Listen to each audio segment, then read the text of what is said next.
Mesdames et messieurs, bonsoir et soyez les bienvenus pour cette nouvelle édition de votre journal de 22 heures. À la une dans l'actualité.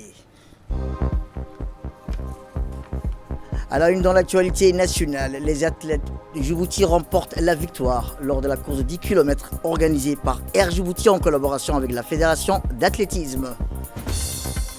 Et enfin, dans l'actualité internationale, 160 Palestiniens accueillis pour des raisons humanitaires en Afrique du Sud. C'était les titres. Merci si vous nous rejoignez et merci de nous accueillir chez vous. À la une, je vous le disais dans le titre, la compagnie nationale Air Djibouti, en collaboration avec la Fédération d'athlétisme, a organisé hier la 6e édition du 10 km. L'événement s'est déroulé en présence notamment du directeur général de la compagnie nationale de transport aérien Air Djibouti, M. Abdurrahman Ali Abdillahi, du président de la Fédération djiboutienne d'athlétisme, Saïd Ismail Hassan. Cette année, au total, 9 pays ont rejoint la compétition. Les athlètes des handisports, des personnes à besoins spacieux ont participé pour la seconde fois au 10 km Air Djibouti, une participation marquante pour les personnes à besoins spacieux. Pour la catégorie 10 km, la garde-côte s'est illustrée en remportant la première place et la deuxième place, qui sont revenus respectivement à M. Aden Ouabridrar et Mokhtar Isman Samire. Awale Mahamoud s'est classé premier pour la catégorie des personnes à besoins spacieux. Pour la catégorie 5 km cadet homme, la première place est revenue à M. Abdi Abdurrahman Ilmi, issu du centre d'Ali Sébier.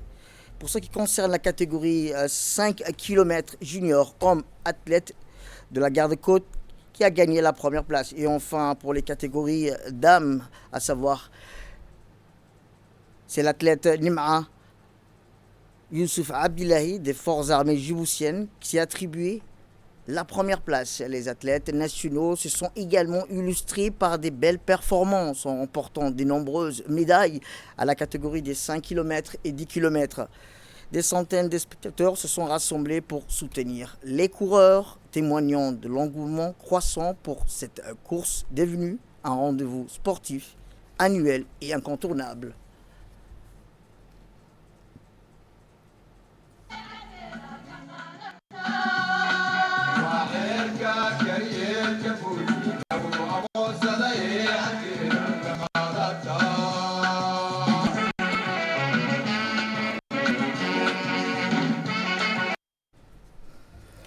Eh bien, notre équipe sur place a pu recueillir quelques réactions. Écoutons-les. La 6e édition du 10 km d'Air Djibouti. Donc si nous sommes à la 6e édition, ça veut dire que c'est un partenariat qui a duré déjà 6 ans entre la Fédération djiboutienne d'athlétisme qui organise toutes les manifestations sportives, et surtout en particulier l'athlétisme, ici à Djibouti, et notre partenaire Air Djibouti qui ne s'est pas arrêté à la première édition et qui ont toujours voulu renouveler chaque année l'expérience de toujours sponsoriser les 10 km de Air Djibouti. Pour nous, aimant le sport et en particulier l'athlétisme, c'est vraiment un honneur de participer tous les ans ici à la place Melik et d'organiser un 10 km à la place Melik. Vraiment, moi je pense que c'est la meilleure course qu'on organise ici à Djibouti. D'abord, c'est 10 km, ça se passe au centre-ville, vraiment très difficile. Et bon, comme on a de bons athlètes, là aujourd'hui, les meilleurs ne sont pas là, ils sont partis au G islamique à Riyad. Mais là, par contre, on a les espoirs qui sont là. Les 5 km, les juniors ont bien couru, y compris les cadets, les filles. Là maintenant, on va voir les 10 km. Quelle est la particularité de cette 6e édition de Air Djibouti?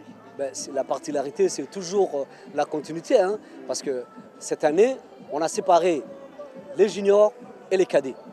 Avant, tout le monde était cadet. Là, maintenant, on a dit ça suffit. On met d'abord les juniors. Sur 5 km, il y aura un classement junior et un classement cadet.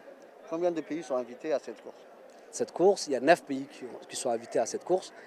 Avec notre pays, 10 pays qui vont concourir les 10 km. Il n'y a que les 10 km qui est international.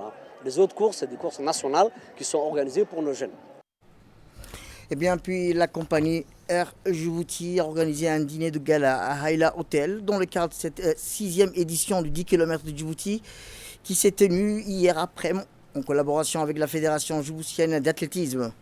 La cérémonie a vu la participation du directeur général de la compagnie nationale de transport aérien Air Djibouti, M. Abdelrahman Ali Abdelai, le président de la fédération djiboutienne d'athlétisme, M. Syed Ismaël, et son vice-président, M. Omar Mahabé, ainsi que plusieurs invités de marque. Cette soirée de prestige a réuni aussi des athlètes, des officiels, des partenaires, des invités de marque, afin de célébrer l'engagement commun en faveur du sport, de la jeunesse et du rayonnement du pays. Le gala a été l'occasion de mettre en avant les performances des participants, de valoriser l'excellence sportive et de renforcer les liens entre les institutions engagées dans le développement de l'athlétisme à Djibouti. À cette occasion, les remises des prix ont été attribuées aux athlètes qui ont remporté la victoire, saluant ainsi leur performance exceptionnelle et leur engagement. Par ailleurs, des cadeaux ont été remis aux représentants des différentes compagnies en signe de reconnaissance pour leur soutien et leur contribution au succès de cette édition. Les résultats de cette édition de 10 km d'Air Djibouti, qui est à sa 6e édition.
Eh bien, le directeur général d'Air Djibouti a exprimé ses remerciements à l'ensemble des participants, partenaires et institutions impliquées, saluant leur contribution au succès de cette édition et leur engagement pour le développement du sport à Djibouti. Écoutons-le. Si Air Djibouti a organisé cette 6e édition, c'est qu'il y a un grand monsieur, qui avait déjà pensé à réinitier, à revivre un peu la compagnie nationale. Remercions infiniment au chef de l'État. Donc, le fruit de ce chef de l'État, j'aimerais bien vous dire que c'est ces jeunes que j'aimerais bien les inviter, le pilote et le cabin crew qui doivent être avec moi. Ça, c'est le fruit. Chaque pays, chaque président, chaque grand homme d'un pays sème ses fruits et un de ces jours le récolte. Le chef de l'État a cru à cette compagnie nationale. Et aujourd'hui, si elle réalise, elle fait son 6e édition, c'est grâce à lui. Je vous invite, j'invite ces jeunes de me rejoindre, ces jeunes pilotes, ces jeunes ingénieurs, B1, B2, qui travaillent déjà avec les grandes compagnies aériennes Rwanda Air. Voilà les fruits. Oui, voilà les fruits, Monsieur le Président. Vous le voyez aujourd'hui devant vous. C'est votre compagnie nationale, c'est la vôtre. Chaque pays, chaque peuple, chaque nation qui se respecte possède une compagnie nationale et celle-ci est la vôtre. C'est la vôtre. Ces obligations sont simples. C'est d'être à côté de ces jeunes Djiboutiens, à côté de ces jeunes ambitieux qui veulent participer à d'autres athlètes internationaux. Des athlètes vraiment chevronnés. Aujourd'hui, j'ai la chair de poule, comme on dit, quoi. Si hier, en 2021, le record était à 28,40, aujourd'hui, on est à 28,20. Demain, ça pourrait être à 27. Donc, c'est un espoir. C'est un espoir qu'on est en train de créer pour ces jeunes Djiboutiens. On sera toujours à vos côtés, jeunes Djiboutiens. La compagnie, votre compagnie nationale sera à vos côtés. Pourquoi ? Parce on représente et on constitue un pays, un peuple uni devant et derrière plutôt son président de la République. On est une nation déterminée à battre tous les records, à être à côté de ces jeunes Djiboutiens. À côté de vous, Air Djibouti veut être à côté de vous, quoi. Ces jeunes que vous voyez aujourd'hui, c'est l'espoir d'un pays. C'est l'espoir d'un pays, c'est l'espoir d'un peuple et d'une nation, comme on répète à chaque fois.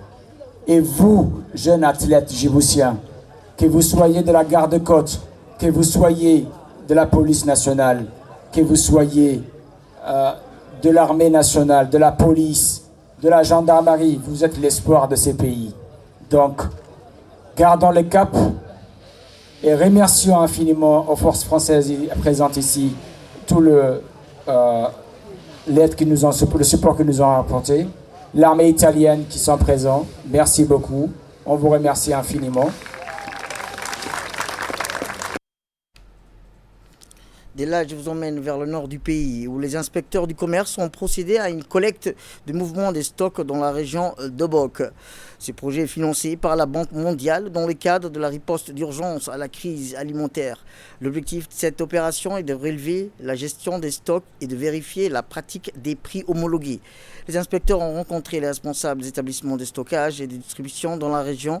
Ils ont inspecté les stocks des produits de première nécessité, notamment les riz, les huiles alimentaires, les sucres et les produits laitiers.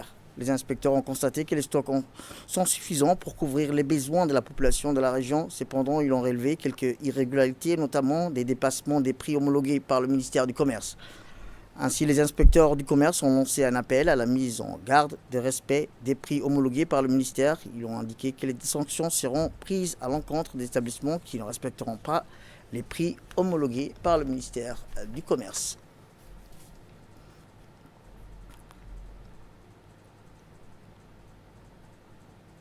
Eh bien, le directeur du commerce au ministère du Commerce a indiqué que des sanctions seront prises à l'encontre des établissements qui ne respecteront pas les prix homologués par le ministère du Commerce.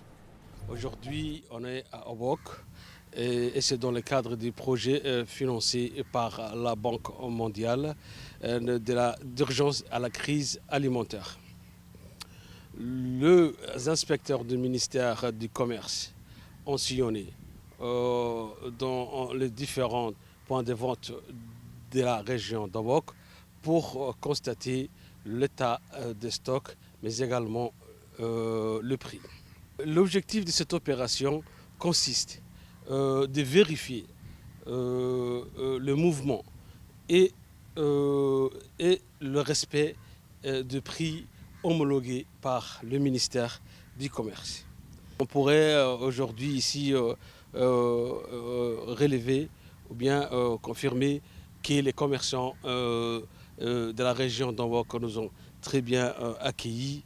Ils nous ont montré les différentes stocks ou bien les différentes étagères. On est là pour protéger les consommateurs et on est l'avocat du consommateur, mais également le commerçant. Ceci dit, le ministère du Commerce suit de près toujours le mouvement des prix, mais aussi vérifie et contrôle la péremption des produits alimentaires. Ici, je remercie les responsables des autorités obokois, en l'occurrence le préfet de la région d'Obok, mais également les forces de l'ordre. Je vous en remercie. Du nord, je vous emmène vers le sud du pays où après Ali Sebier la semaine dernière, c'était au tour de la région de Dikil de valider son plan d'action communautaire, sous son acronyme PAC. Les communautés dikiloises ont présenté et approuvé leurs priorités devant les autorités locales au cours d'une cérémonie organisée dans la salle du conseil régional de Dikil. L'événement qui s'est tenu en présence de la préfète adjointe, du président du conseil régional, du directeur général de la DS, de la représentante de l'OIM, de la représentante de l'Union européenne, ainsi que des services déconcentrés de l'État.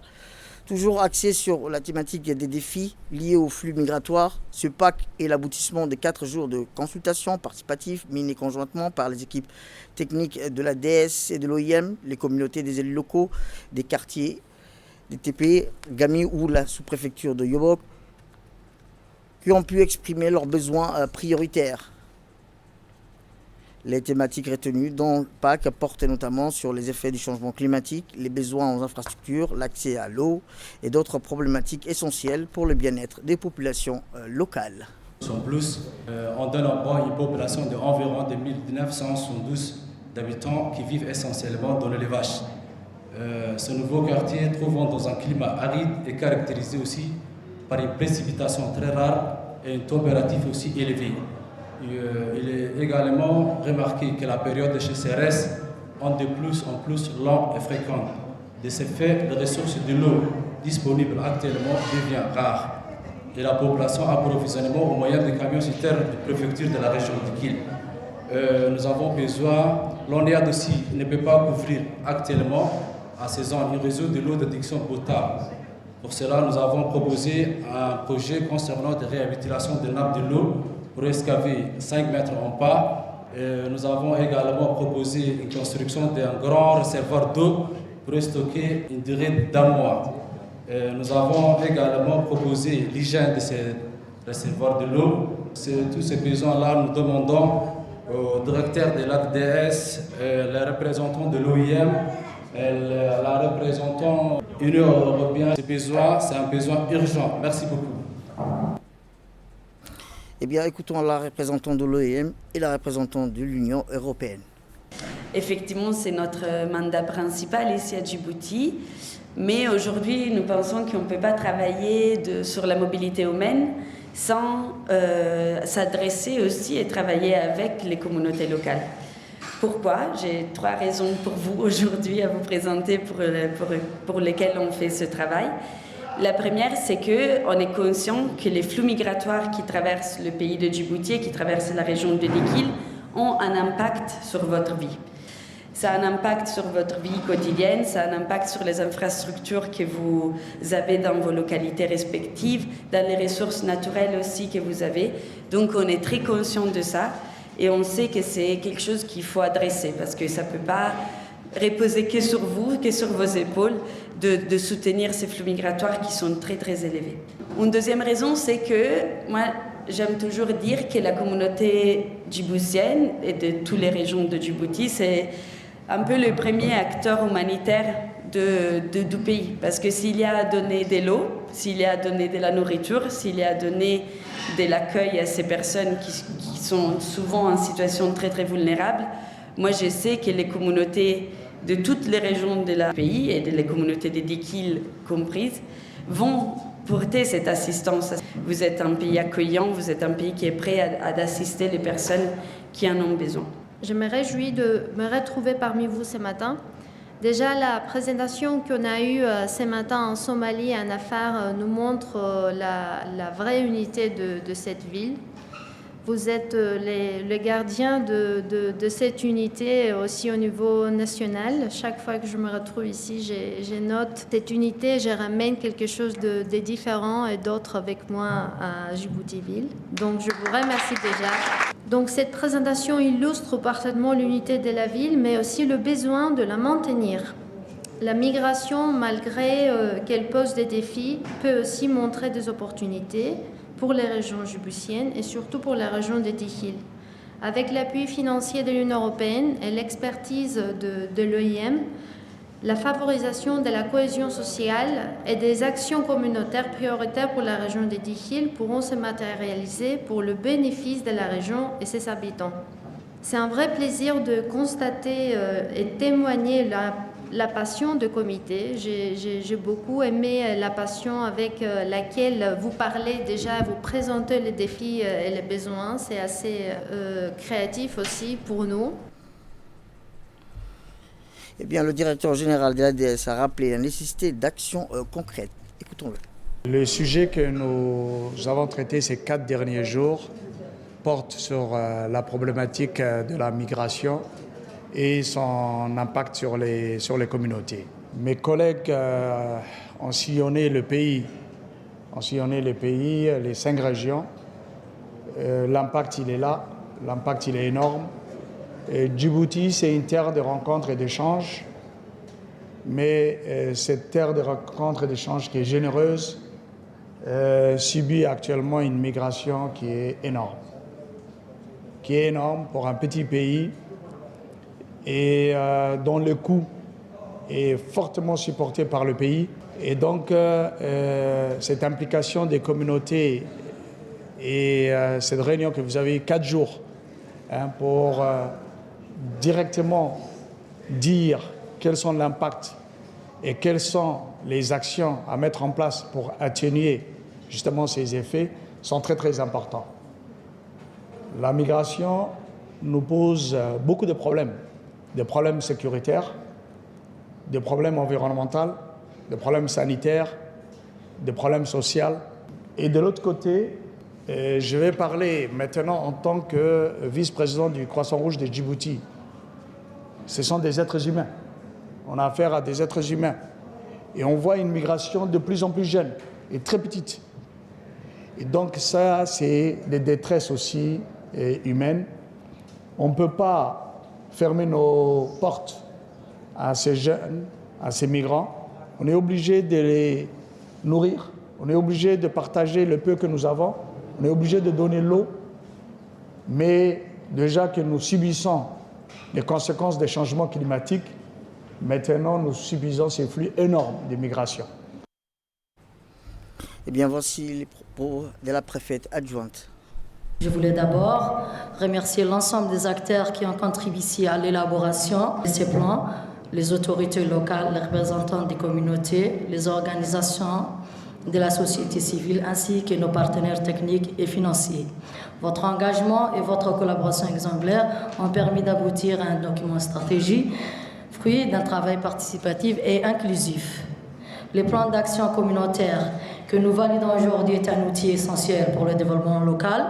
Il identifie les priorités des populations, les besoins réels des quartiers et trace la feuille de route pour améliorer durablement des conditions de vie des habitants de la région de Dékhé. Ce plan met un accent particulier sur plusieurs domaines essentiels.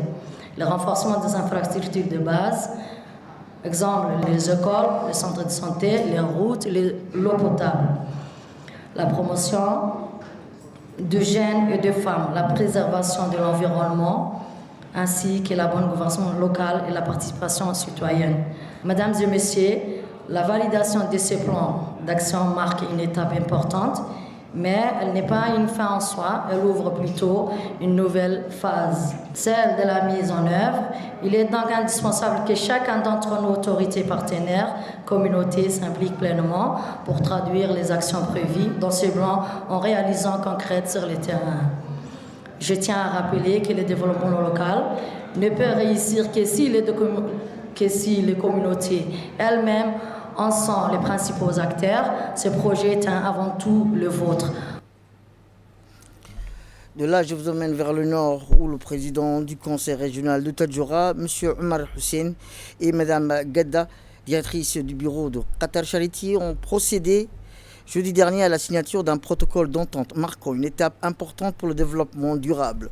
Ce partenariat stratégique vise à renforcer les capacités locales dans 3 domaines clés, à savoir le forage des puits, la mise en œuvre des projets de forage et d'entretien des puits pour garantir un accès durable, l'installation des systèmes de pompage solaire pour assurer une alimentation continue en eau, le soutien aux familles à faible revenu, la sécurité alimentaire, la promotion de l'emploi et l'amélioration des moyens de subsistance via des initiatives de microfinancement, l'autonomisation économique et ce protocole reflète ainsi l'engagement de 2 parties à œuvrer ensemble pour un avenir plus équitable et durable en alliant avec leurs stratégies et plans opérationnels respectifs.